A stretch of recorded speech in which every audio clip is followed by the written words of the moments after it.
এ পাক ভারতে বা উপমহাদেশে শিয়া যারা মানে কিংবদন্তি ছিল, এরকম কিছু কিংবদন্তির নাম যদি। খুব সুন্দর, খুব সুন্দর। হ্যাঁ, তোমারে বলতে হয় মানে আহসান বলতে হয় আরবি ভাষায়, শাবাশ। আহসান্ত। হ্যাঁ, আহসান্ত। হ্যাঁ, এখানে এই মানে পুরো পাক ভারত উপমহাদেশে মোগলরা আসছে, অনেক শিয়া। তখন দ্বন্দ্ব ছিল, ফতুয়া ছিল, ফতুয়া নেই। তারপরে হাজী মোহাম্মদ মহসিন দানবীর, অনেকে জানেই না, যখন বলি তখন দেখে থাকে। তিতুমির। হাজী মোহাম্মদ মহসিন যে শিয়া ছিলেন, এর কোনো প্রমাণ দলিল আছে কিনা? হ্যাঁ, আমাদের কাছে আমরা যশোরে যে মুরুলি ইমাম বাড়ি, মুরুলি মনে রাখো, মুরুলি ইমাম বাড়ি, আর ইন্ডিয়ার ওই পারে, বাংলাদেশের ওই পারে একদম বাংলাতে, পশ্চিমবঙ্গে হুগলি ইমাম বাড়ি। আচ্ছা আচ্ছা। এবং ওখানে সবচেয়ে বড় একটা ঘন্টা ঘড়ি আছে, যেটা ব্রিটিশ থেকে আনা। আচ্ছা আচ্ছা। ঠিক আছে, হুগলি, ওখান থেকে নিয়ে বাংলাদেশের যশোর পর্যন্ত তার সম্পত্তি। এবং মুরুলি ইমাম বাড়ি আমরা এখন অনুষ্ঠান করি, সরকারের প্রদত্ত মানে সম্পত্তি, ঠিক আছে, গভর্নমেন্টের আন্ডারে, কিন্তু আমরা পরিচালনা করি। যেমন হোসাইনি দালান, নিয়ার অ্যাবাউট 400 ইয়ার্স সে কে ছিল? সে মোগলদের মীর মুরাদ নৌবাহিনীর অ্যাডমিরাল ছিল। কই, তারা তো তখন কেউ বলেনি কাফের। সে ইমাম বাড়ি হোসাইনি দালান, মানে বাংলাতে দালান মানে কাঠা, মানে বিল্ডিং, কিন্তু আসলে এটা হোসাইনি দালান ফার্সি ভাষাতে একটা করিডোরকে বলা হয়।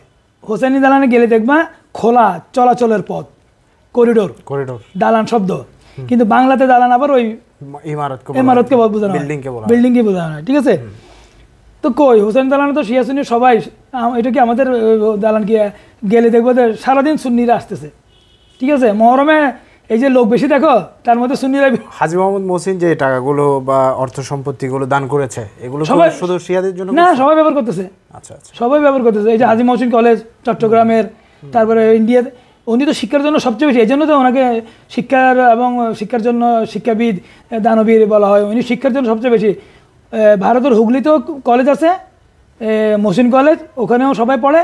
আবার চট্টগ্রামের হাজী মহসিন কলেজ, ওখানেও সবাই পড়ে। মানে ওইভাবে হিসাব করলে যে উনি শিয়া ছিলেন, ওনার ওয়াকফ করা সম্পত্তি, তাহলে আমরা এবার আন্দোলন করি আমাদের সম্পত্তি, আমাদের টাকা না। আপনাকে বলা হচ্ছে আল্লাহর সৃষ্টির জন্য সেবা করতে।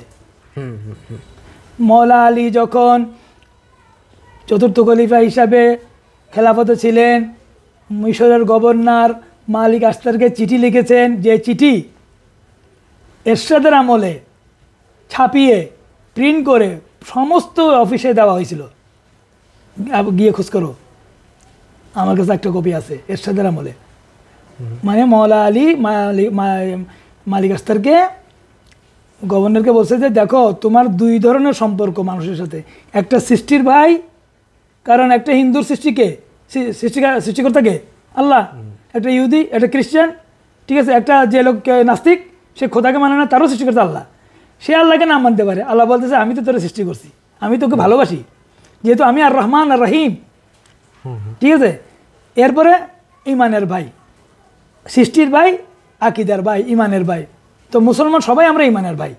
এরপরে আমরা আবার ফেরকা, নিজেরা ফেরকা ভাগ করছি, সেটা আলাদা কথা।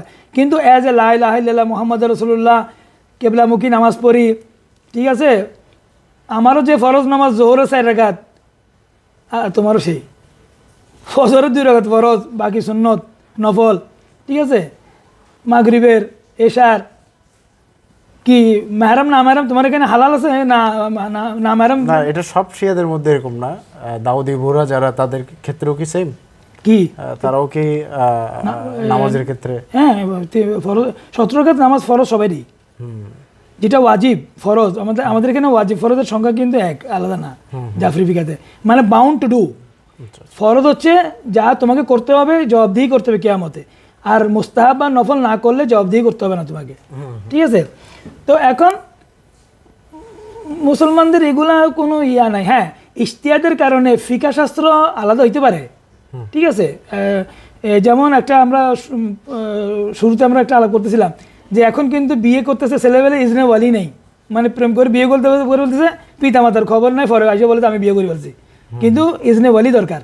ঠিক আছে, তো অনেক ফিকহি মাসালার ক্ষেত্রে অনেক কিছুতে সামঞ্জস্যতা আছে, আবার বৈসাদৃশ্যতা আছে, বিপরীতমুখীও আছে। হ্যাঁ, কিন্তু এটা কিন্তু কিন্তু মুসলমান হওয়ার জন্য আমানতু বিল্লাহি কুতুবিহি ওয়া রুসুলিহি তাওহীদের বিষয়, এটা না।